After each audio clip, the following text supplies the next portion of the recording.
लेके कि उसके बेसिक्स क्या हैं, एलिजिबिलिटी क्या है, प्रोसेस क्या है, और वो सारे के सारे कॉलेजेस के ऊपर वही चीज़ें लागू होती हैं। अच्छा, ये जो आपने कहा कि ख्वाब होता है इंसान का डॉक्टर बनना, क्रेज़ था कभी तो, आज कुछ लिटिल बिट उसमें कमी आई है, लेकिन आप देखें कि जब से इंसान इस कोरोना वायरस पे आया है तो इंसानी सेहत और बीमारियाँ, ये एक बुनियादी इशू रहा है। जब हम बात करते हैं बीमारी की तो डिसईज की बात करते हैं, उसी को हम डिजीज कहते हैं। तो ये एक कॉन्टिन्यूस फिनोमिना है कि डेविएशन फ्रॉम द नॉर्मल। जब आप नॉर्मल नहीं होते तो आप डिजीज फील करते हैं। अब आप देखें कि हर दौर में कुछ बीमारियां प्रेवलेंट रही हैं। कभी स्मॉल पॉक्स, मुझे याद है बचपन में मैडम के दीवारों पे लिखा होता था कि चीचे का मरीज बताओ, 5,000 रुपए नकद इनाम पाओ। इसका मतलब कभी, मैं 47 का बात कर रहा हूँ, तो इसका मतलब है कि ये बीमारियां जो हैं ये बहुत कॉमन और बड़ी मोहलक रही हैं। फिर आपको याद होगा कि एक दौर गुजरता है तो मलेरिया बहुत बड़ा इशू, इससे पहले की बात कर रहा हूँ। वो डॉक्टर बनने का तो आपको बताने की जरूरत ही नहीं है ना, मतलब वो तो बिल्कुल ठीक है। एक दौर था, मैं सिर्फ मेडिकल साइंसेज की इंपॉर्टेंस की बात कर रहा हूँ कि आप कैंसर की बात करें, एड्स की बात करें, रॉक हडसन की बात करें, जो पहला बंदा था जो एड्स के जरिए जिसकी डेथ हुई। मैं कहना ये चाह रहा हूँ कि ये क्रेज पहले भी था, रहेगा, और जब तक ये दुनिया रहेगी तब तक ये क्रेज रहेगा। तो जब कोई बच्चा एफएससी करता है तो उसके पास ऑप्शंस क्या क्या होती हैं। तो मैंने कहा कि या तो वो एमबीबीएस में जा सकता है, फिजियोथेरेपी में जा सकता है, या फिर डेंटिस्ट्री आती है उसमें जा सकता है। ये तो एक हमने ब्रांच स्पेसिफाई कर दी।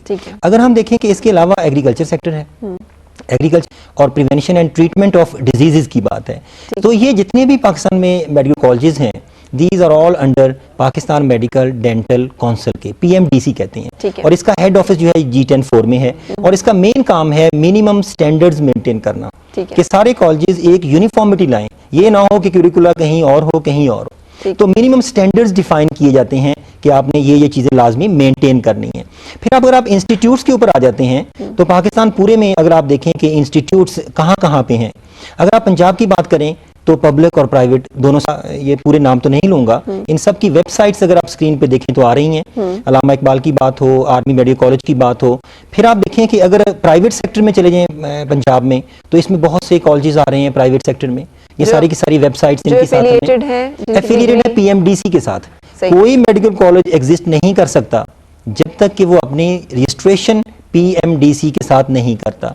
फिर आप इसी तरह देखते हैं जब हम सिंध पे जाते हैं तो उसमें भी दो कैटेगरीज आती हैं, एक पब्लिक है और एक प्राइवेट सेक्टर है। मैडम प्राइवेट सेक्टर का बहुत बड़ा रोल है क्योंकि गवर्नमेंट सारे के सारे जो बच्चे हैं उनको अब आएगा फीस, अब फीस स्ट्रक्चर की बात जरूर आती है, but few people can afford, if they can afford वो सेगमेंट जो है उनको सर्व कर रहा है। अदरवाइज तो पब्लिक सेक्टर जो है वो बहुत इंपॉर्टेंट है।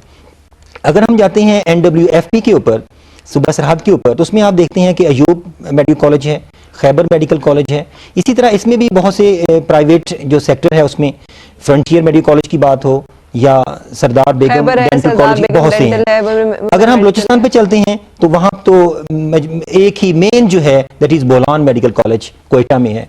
हम इसे स्विच ओवर करते हैं अपनी डिस्कशन को कि अब इन कॉलेजेस में अगर किसी बच्चे ने दाखिला लेना है तो मॉडलिटीज क्या होंगी। तो मैंने एक सैंपल लिया है that is Rawalpindi medical college, Tipu road पे है, और ये MBBS करवाता है, bachelor of medicine, bachelor of surgery, MBBS।